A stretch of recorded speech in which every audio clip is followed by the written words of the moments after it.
তাই আর এক কথাই আমার কাছে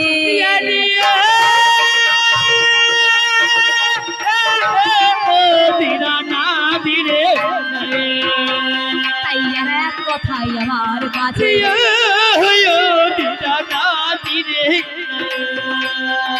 জিজ্ঞাসিল মোরে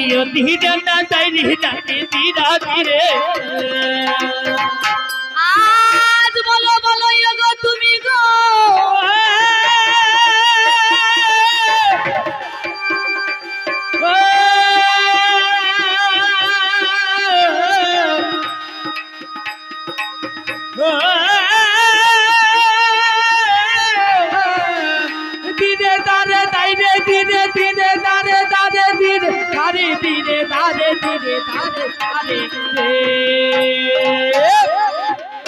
বলে গো গৌরী অবতারে এলো গৌরী অবতার কেমন করে হইল গো তাহার সমাচার কোন জনা গৌরকে গো নিয়ে এলো জানে ব্যাখ্যা করে তোমার কাছে ব্যক্ত করিয়া এ গৌর এই যুগের মধ্যে অবতার নয় তাকে এনেছিলেন কি যেই জনা ভক্ত হলো গো অদ্বৈত আচার্য গো হয় মহাদেবের অবতার গো বলিয়া জানাই সে মহাদেব ছিলেন পূর্বে সে মহাদেবের অবতার হচ্ছেন শ্রীমান গৌর সুন্দর সেই অদ্বৈত আচার্য করতেন কি তাই নিত্য নিত্য তিনি সেই সুরধ্বনিতে একটা মাত্র তুলসী পত্র নিয়ে নিত প্রতিনিয়ত তিনি করতেন কি স্নানে তর্পণ শেষে সর্বদা একটা তুলসী পত্র একটু গঙ্গা জল নিয়ে বলে হে গোবিন্দ এই চরাচরে তুমি একবার গো দেখা দাও মুগ্ধ হইবে জানি এই যে কলির অনাহত জীব তাদের মধ্যে নেই কোনো ভক্তি নাই কোনো প্রেম সর্বদা কৌলুস না করে বদনে কৃষ্ণ নাম এই যে জগতে এসেছে কলিজীব এদেরকে পরিত্রাণ হতে হবে মুক্ত করতে হবে এই মুক্ত পাবে তারা কেমন করে তুমি একবার এসো ঠাকুর এসো হে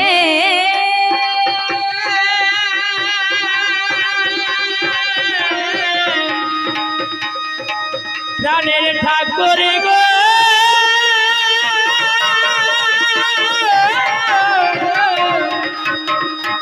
ওই আমার ঠাকুর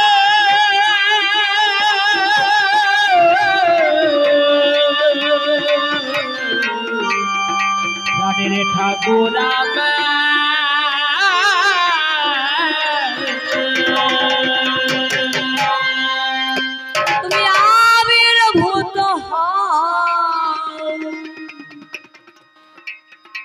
তুমি দয়া করো দয়াময় গো তোমারে জানাই এইভাবে আকুল স্বরে তিনি প্রার্থনা করেছেন তুমি যুগে যুগে এসেছো কখনো ধনুর ধারণ করেছো কখনো বংশী ধারণ করেছো কখনো চক্র ধারণ করেছো ভক্তদেরকে যেমন ভাবে রক্ষা করেছো তুমি এই জগতের বুকে খেলছো তুমি জগতের বুকে লীলা প্রকাশ করছো তুমি একটি শিশু মূর্তি রূপ ধারণ করি এই জগৎটাকে খেলাচ্ছ তুমি একবার দেখা দাও একবার দেখা দাও হে কৃষ্ণ করুণা সিন্ধু দীনবন্ধু জগৎপতে গোপেশ গোপিকা কান্ত রাধা কান্ত নমস্তুতে হে গোবিন্দ চরাচরে খেলছো তুমি তাই বলছেন কি করো জোরে অঞ্জলি পুটো তিনি বলছেন খেলিছ বাবা ইয়ে বিশ্বলয়ে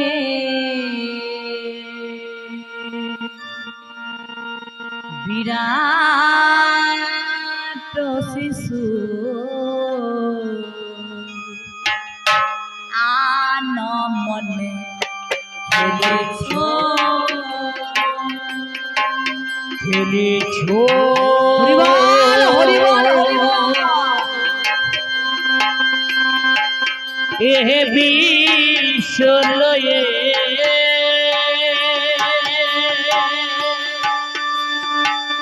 বিরাট শিশু আদবনে খেলেছো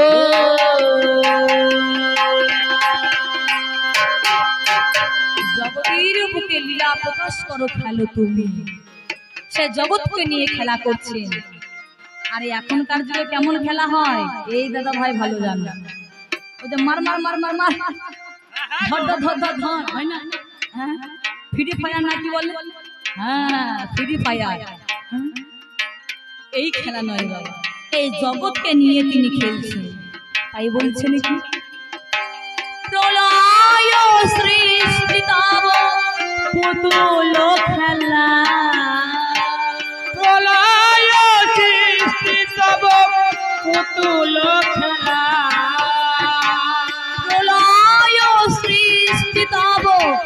পুতুল খেলা নিরজনে প্রভু নিরজনে খেলিছো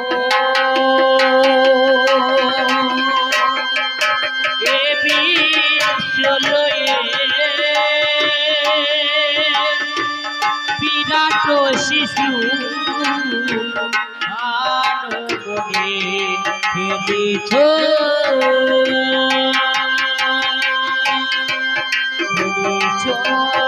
এ বিশ্বলয়ে বিরাট শিশু আনবনে খেলিছো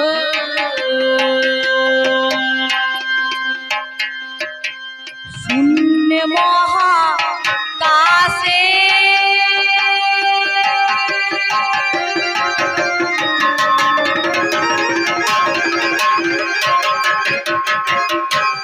তুমি মগন লীলা বিলাসে পূর্ণ মহাকাশে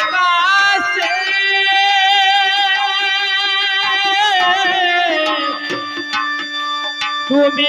গগন লীলা বিলাসে ভাঙিছ করিছ নীতি ক্ষণে ক্ষণে ভাগিছ করিছ নীতি ক্ষণে ক্ষণে এই যে আজকের গান বাবা আজকের গান কোনো রঙের নয় কোনো রঙের নয় কোনো রসের নয় আজ কোনো গল্পের গান নয় বাবা আজ কেমন করে ভগতের মাধুর্য ভগবানের মাধুর্য লীলা প্রকাশ হবে তাই যার নাম কাজী নজরুল ইসলাম ইসলামী হয়ে একটা মুসলমান ঘরের ছেলে হয়ে কত সুন্দর না তিনি ভগবানের প্রতি ব্যাখ্যা করে গান লিখছে ভাঙিছ করিছ নীতি ক্ষণে ক্ষণে ভাগিছ করিছ নীতি ক্ষণে ক্ষণে নিরজনে প্রভু নিরজনে খেলিছো হরিবল হরিবল হরিবল হলো ধ্বনি এ বিশ্বলয়ে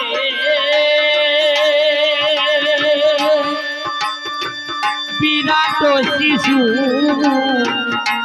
আনবনে খেলিছো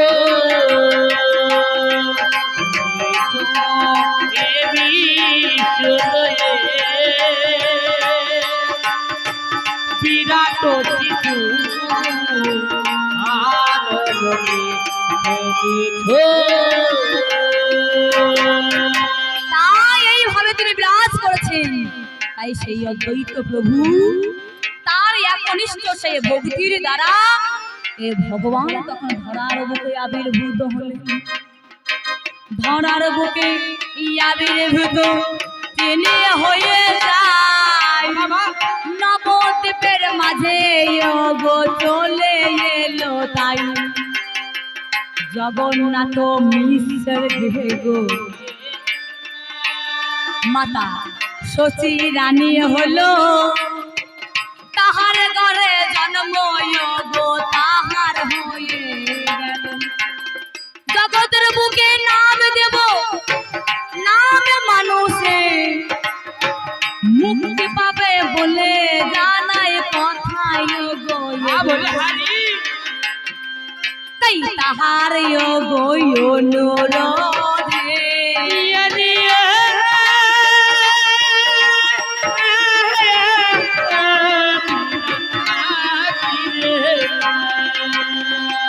তাই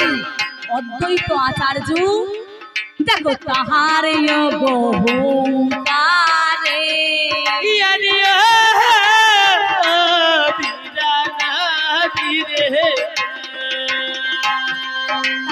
তাই গৌর চলে এলো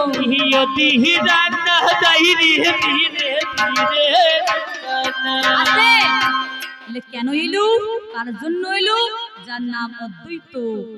প্রভু সে অদ্বৈত প্রভুর হুঙ্কারি ধরার বুকে চলে এলো ধরার বুকে চলে এলো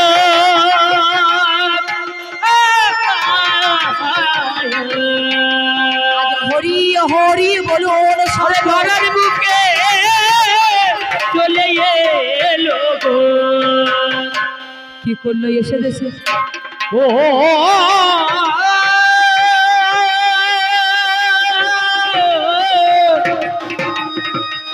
ও গো ভগবান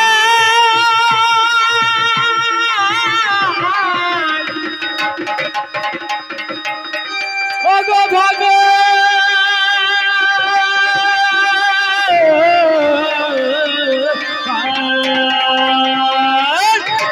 তাই যুগের বুকে তিনি কলি যুগে যে অবতরে যখন নিয়ে নিল সে সব ভারতের কাছে দীক্ষা নিয়ে নিল তোমার কাছে ভাবে ভাবে আজ বলি ভালো অবলম্বন করলেন সন্ন্যাস গ্রহণ করলেন সমযুক্ত নাশ সেই নিয়ে হয় সন্ন্যাস নিলেন কেন তিনি কোন সন্ন্যাস নিলেন ত্রিদণ্ডী সন্ন্যাস এই ত্রিদণ্ডী সন্ন্যাসের মানে কি নিজে বাঁচে এবং অপরকে বাঁচায় নিজে মুক্তি পায় এবং অপরকে মুক্তি পায় তাই নিজে মুক্তি পাবে এবং এই যে কলির অনাহত জীব তাদেরকে মুক্তি পাওয়ানোর জন্য দেখো এই অবতারে তাহার আজ যত নিতে হলো আমি তোমার কাছে ভাবে ভাবে বলি যে সকল তবে আর একটা মদ আছে চলাচলে হয় আমি তোমার কাছে ভাবে ভাবে আমি গো জানাই আজ দাপর যুগে তিন ধারায় যে দাপর যুগের মধ্যে ভগবান ছিলেন ঋণী শোধ পরিবার গোতরে কিরিন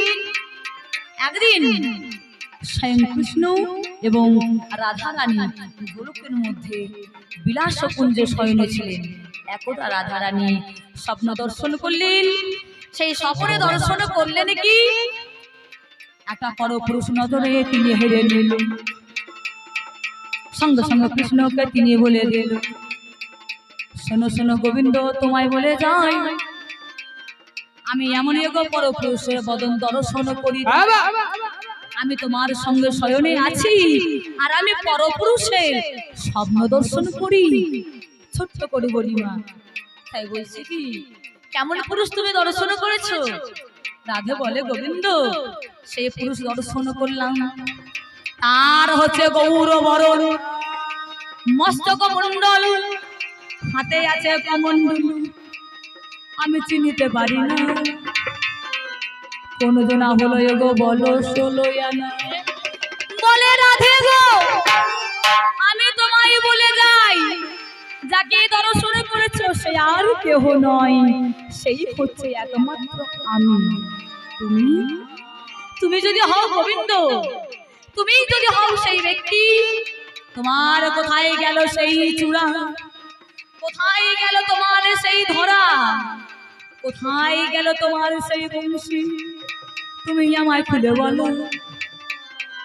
সেই সময় তিনি তখনও বললেন, হে রাধে, এটাই আমার এখনকার বেশ নয়, এটা হচ্ছে আমার কলিযুগের বেশ। রাধে, আমি তোমার কাছে একটা জিনিস চাইবো, তুমি দিতে পারবে? কি জিনিস?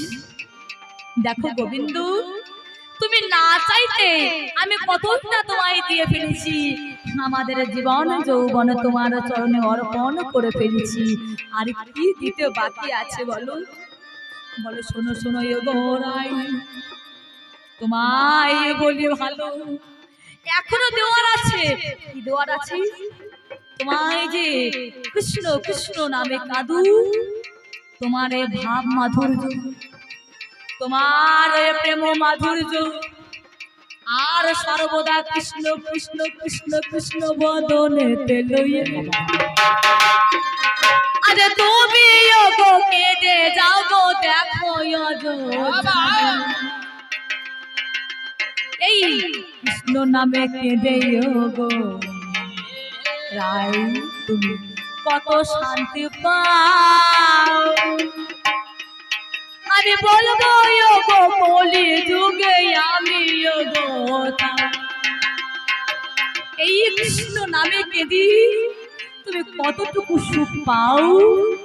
কতটুকু শান্তি পাও। তোমার ভাব মাধুর্য, রূপ মাধুর্য, এই তিনটি ঋণ নিয়ে আমি কলিযুগ অবতরী নেব, আর দাঁড়ে দাঁড়ে যাব আমি গো। আমি নামে বিনাই গো